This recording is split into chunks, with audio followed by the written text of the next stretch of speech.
everybody, it's April. I am working from home today, but I'm getting ready to go call on a couple clients, so I have on my skirt and blouse. There's a dog boofing in the background. That would be Riley. Today I want to talk about how to make plank a little bit easier.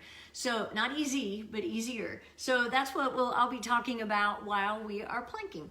I'm going to start on my hands and go to my forearms, and I'm just going to do 2.5 on hands and then 2.5 on forearms. So starting off with your fingers spread wide, if that's how you're starting today, pull your shoulder blades together, reach them down your back, then lift your upper back so you're separating your shoulders. Lift your chest toward the ceiling. Really feel that action. Pull in your belly, come up on your toes, and then shift forward a little bit.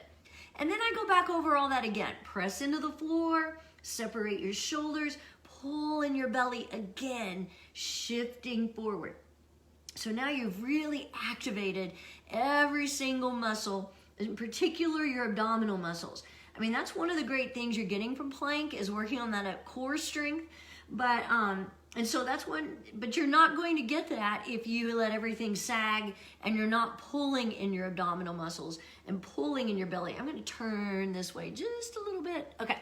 So we're at 35 seconds already. So if this is your longest hold, congratulations, kudos to you. And then I just want to talk about what makes it a little bit easier to plank. And like I said, not easy, it's still difficult. It's difficult for me even, and I do this every day. But I enjoy that. I enjoy the challenge of doing it. And no matter where I am or what I'm wearing, we're already at a minute. Isn't that exciting? So my first thing though is psyching yourself up. And that's one way to make it a little bit easier. If you tell yourself before you start planking, I'm gonna do this, I'm gonna hold it at least a minute if that's been your longest time, or maybe that's a little longer than what you've been holding. Or you're gonna try and hold for 5 minutes if that's what your goal is. And tell yourself the reasons why, because you're going to strengthen your arms, your legs, your abs, you're strengthening your lower back, you're really working on your glutes even, and you're improving, 135 by the way, you're even improving your mood, because once you do it, you're gonna feel a whole lot better about yourself, and you'll feel better when you're done, and it gives you a good story to tell. So first of all, start off thinking about the benefits and psyching yourself up for the many reasons why you want to plank. And then another thing I think that makes it easier, I don't get to do it while I'm planking with you guys 2 minutes, because I'm going to post it on Facebook, but is to have really good music in the background, some kind of upbeat music that's motivating to you, and maybe it's stuff like that you would use in a workout, or maybe it's Rage Against the Machine or Limp Bizkit or something like that, where you're really, maybe you're even thrashing a little bit. Maybe you like Kid Rock. I don't know. It could be anything, something that's a favorite to you. 2:30, oh, I'm switching to my forearms. So that brings me to my next thing, is to switch your plank up every once in a while. And switch from hands to forearms, or forearms to hands. Or maybe you throw in a side plank. Remember, when you switch, go back to that form. So I'm gonna pull, separate my shoulders again, pull in my belly, press my heels back, tightening up my glutes. So you've got it going on. But making that little switch, sometimes, just psychologically knowing you're going to make that switch makes it a little bit easier. 3 minutes. And then when you do make the switch, it takes your mind off for a moment of, oh, I've been on my hands for X amount of time, or I've been on my forearms for too long, I need to switch to my hands. Just make sure, I've cautioned this before, but make sure you're not just switching. So like right now I could go, whew, I already feel it on my forearms, I'm gonna switch again.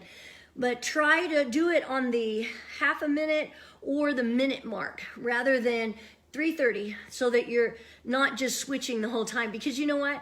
Then you're not really holding plank, you're just switching planks. So another thing that can help make plank a little bit easier is doing it with someone else. So first of all, and that's true with anything. If you have somebody in any kind of workout working with you, A, they help hold you accountable. B, it's someone else that you can share the joys, 4 minutes, or maybe the miseries of your workout. They're the ones who are probably going to push you. You know, a lot of times if you're planking right next to somebody or close to somebody else, and you see that they're holding it longer, that can be incentive for you to hold longer too. So having a friend, coworker, relative, anybody who you can convince to plank with you does make it easier. And that's one reason why I find while I'm planking in these 5 minutes, we're at 4:30 by the way, 2:30, whoo-wee, 4:30. That I'm talking the whole time, it does help make it go a little bit faster.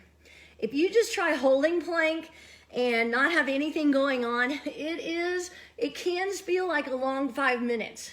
So even if you just have the TV on full blast, 450, something like that, it is a distraction.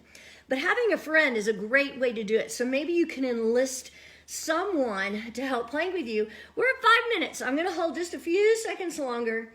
You know, I've always say that. It makes me feel like it makes it a little bit easier to hold it to 5. If I know I can hold it to 5:15, and here we go, there we are, 5:15.